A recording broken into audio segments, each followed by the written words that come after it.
Okay, so I just want to show you, I'm just going to go to settings. I've just show you that there's no Wi-Fi connected, so I don't have Cookidoo on here right now. The way for you to find a high heat recipe, you go to My Recipes, you go to, I think it's Saved Collections, yes. Scroll until you find the Basic Cookbook.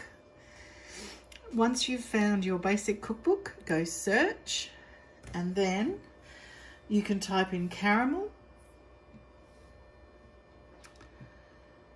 and you will find a whole lot of recipes with the word caramel in, but you'll see that recipes like this one, which is the caramelized onions, have high heat. So you can actually use high heat. I believe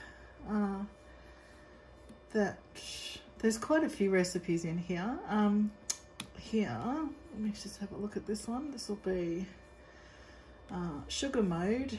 So you've got sugar stages as well. So it's all in there.